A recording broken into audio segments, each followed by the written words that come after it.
Assalamualaikum warahmatullahi wabarakatuh. Welcome back to my channel Alfian Al-Ghazali. Yuk, di konten kali ini saya bakalan membahas terlalu banyak juga nge-DM di Instagram tentang problem tentang anxiety lagi. Ternyata nggak bosan-bosannya subscriber saya sampai cari ke Instagram pribadi saya. Ada beberapa juga dan mohon maaf yang saya belum balas DM-nya, bukan karena saya sombong. Saya mau tampung dulu, baca dulu, dan saya bakalan bahas di konten kali ini. Nah, di konten kali ini kita bakalan membahas tentang anxiety lagi. Sebelum saya lanjutkan channel ini, ada baiknya teman-teman subscribe dulu channel ini. Jangan lupa like, comment, and share. See you.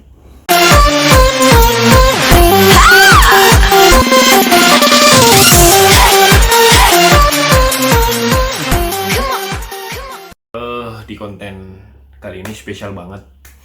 Kenapa saya bilang spesial? Kita bakalan membahas tentang anxiety yang identik hampir 100% yang penderitanya identik dengan pikiran kematian. Ya, anxiety.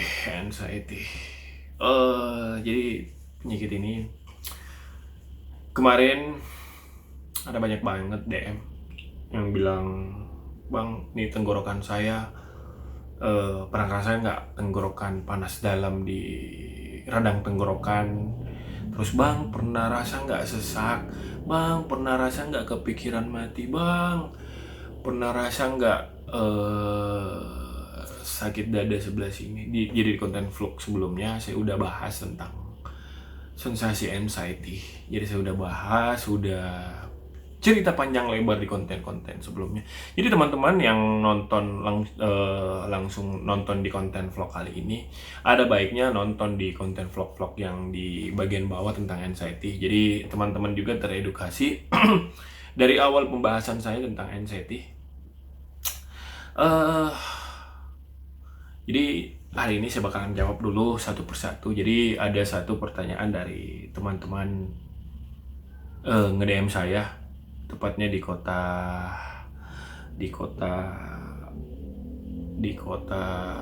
Jogja. Jadi ada salah satu teman di kota Jogja, dia bercerita. Kebetulan dia seorang wanita dan tidak boleh disebutkan namanya. Jadi dia penderita anxiety kemarin. Kebetulan kalau saya lihat dia anxiety panic attack. Jadi dia itu dari trauma kehilangan anaknya. Jadi awalnya wanita ini nge-DM saya. Jadi cuman ini wanita ini yang saya respon karena sangat urgent banget.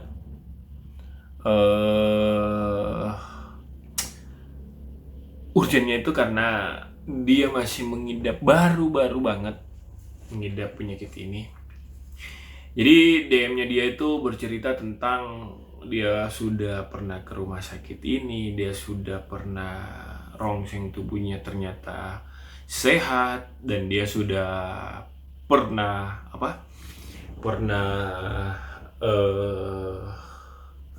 ke dokter dan lain-lain. Ternyata penyakitnya ini tidak didiagnosa, tidak didapat sama dokter katanya. Jadi tubuhnya itu normal-normal aja guys.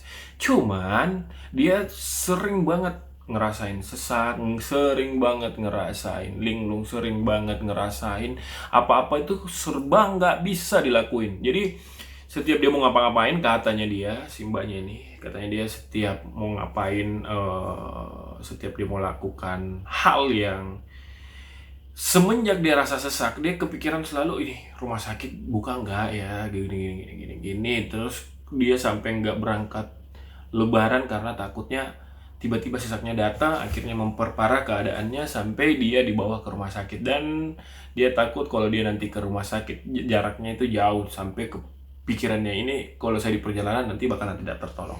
Jadi di konten vlog sebelumnya saya sudah bahas. Jadi di konten vlog sebelumnya itu di awal-awal saya cerita tentang penyakit saya mirip banget dengan yang dialami si mbaknya ini. Jadi awalnya itu hampir semua gejala yang dia ceritain, sampai dia takut mati, dia bukan takut, maksudnya kepikiran mati, dia sesak, dia rasa linu, kadang linglung, kadang pindah-pindah sakitnya, kadang di punggung, kadang radang tenggorokan, dan lain-lain. Jadi hampir semua penyakit penderita anxiety merasakan yang namanya hal yang seperti itu. Jadi saya aja ini yang bilang diriku sembuh. Kadang-kadang ada satu momen itu kadang-kadang saya rasain hal yang seperti kembali lagi ke awal-awal saya kena anxiety. Tapi ini tipsnya nih, tapi saya lakukan sugesti karena sugesti besar di pikiran saya.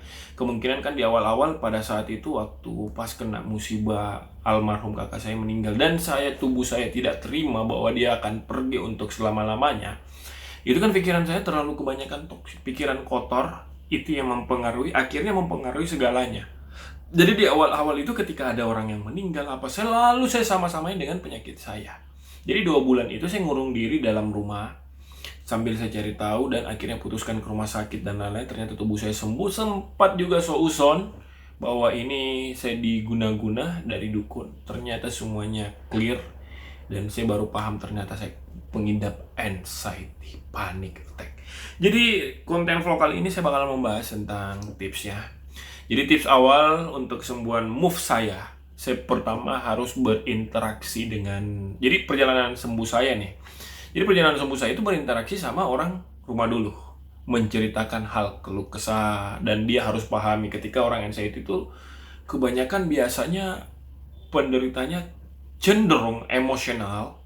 Jadi orang rumah ini harus paham dulu, karena kita berbicara dengan orang normal, dia nggak bakalan nyampe pikirannya bahwa apa yang kita derita ini, rasa panik, rasa cemas, rasa kepikiran mati, kita ceritain atau lampiasin ke orang itu atau ceritain, dia nggak bakalan ngerti 100%. Kalau paham iya, tapi kalau ngerti apa yang kita rasain belum tentu. Karena orang tidak bakalan tahu kalau dia nggak mengidap tentang anxiety.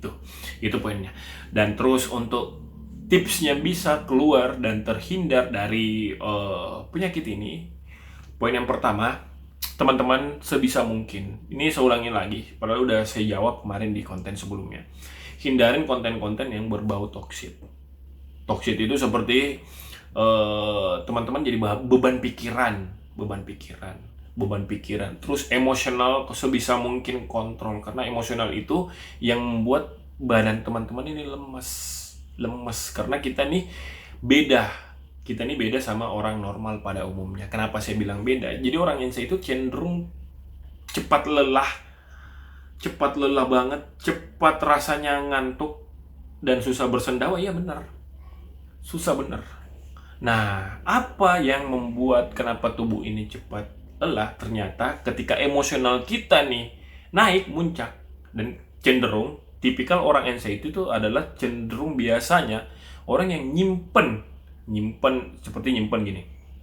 Dia punya permasalahan, dia nggak cerita ke orang sekelilingnya atau ke istrinya, kerabatnya, dan lain-lain.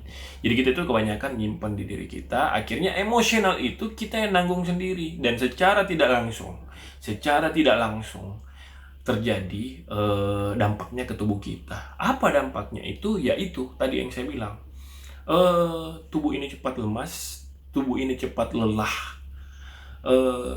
sering menguap tapi tidak ngantuk. Nah, itu guys ciri-cirinya.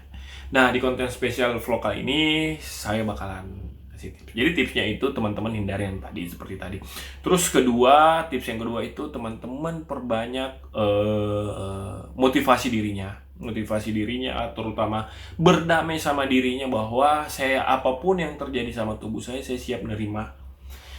Terus ketiga, harus berdampingan dengan efek 1001 sensasi dari anxiety. Jadi ketika teman-teman datang sesaknya, lebih bagus tanamkan di pikiran ini bahwa ini anxiety. Dan saya harus berdampingan dengan seperti begini. Dan saya kadang-kadang ketika bawa motor, kadang-kadang anxiety saya muncul. Apa yang muncul? Kadang-kadang linglung, kadang-kadang seperti orang yang mau pingsan. Padahal saya udah bilang sembuh. Tapi itu durasinya cepat banget. Dan begitupun sesak. Kadang-kadang sesaknya datang, tapi itu durasinya cepat. Karena kenapa? Mungkin karena kita sudah tahu dan sugesti diri kita ini bahwa tubuh saya ini sembuh. Tubuh saya ini normal, senormal-normalnya orang biasa. Cuman yang membedakan kita adalah pola pikir, mindset.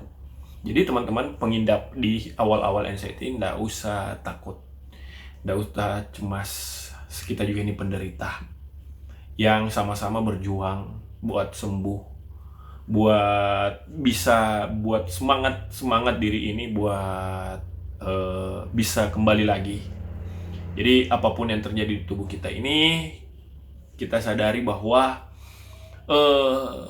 apapun yang terjadi sudah kita tahu penangkalnya. Jadi sebenarnya untuk penyembuhan dari penyakit yang terapi yang saya jalani di tubuh saya, yaitu tadi menghindari toksit, dan kedua saya motivasi diri saya bahwa saya menerima apapun keadaan tubuh saya, dan yang ketiga yang terakhir, kita harus berdampingan. Jadi ketika berdampingan, selalu kita sugesti diri kita bahwa setiap ada gejala-gejala yang datang di tubuh kita, itu adalah bagian dari anxiety. Dengan satu catatan bahwa teman-teman sudah periksakan diri teman-teman ke rumah sakit, bahwa tubuh teman-teman ini adalah sehat, bugar seperti manusia pada umumnya. Oke, mudah-mudahan konten vlog kali ini berguna banget buat teman-teman, dan mohon doanya buat teman-teman. Saya bakalan semangat lagi buat konten vlog kali ini tentang anxiety. Oke, jadi teman-teman, poin-poin teman-teman dan minta maaf juga teman-teman yang nge-DM saya, belum sempat saya bahas, belum sempat saya lakukan di pembahasan di konten vlog kali ini, berhubung karena terlalu banyaknya DM teman-teman tentang anxiety. Karena anxiety itu tipikal harus jelas penjelasannya tentang bagaimana cara kita melawan apa segala macam. Jadi teman-teman tetap semangat aja buat kesembuhannya, jangan bosan-bosannya nonton konten-konten positif, dan saya saranin teman-teman nonton konten yang betul-betul konten kreatornya itu adalah pengidap atau penderita dari anxiety, biar kita bisa berbagi spirit, kekuatan, motivasi buat teman-teman bisa sembuh. Oke, sampai di sini dulu vlog kali ini. Adapun salah-salah kata saya minta maaf, karena manusia tempatnya salah. Oke, support terus channel Alfian Al Ghazali, jangan bosan-bosannya dukung channel ini, karena dengan teman-teman subscribe, nonton itu bikin makin semangat buat konten-konten selanjutnya. Adapun saran dan masukan buat teman-teman apalagi konten selanjutnya kita bahas, jangan sungkan buat komen di YouTube channel saya. Jangan lupa support channel ini. Jangan lupa like, share, and subscribe. Assalamualaikum warahmatullahi wabarakatuh.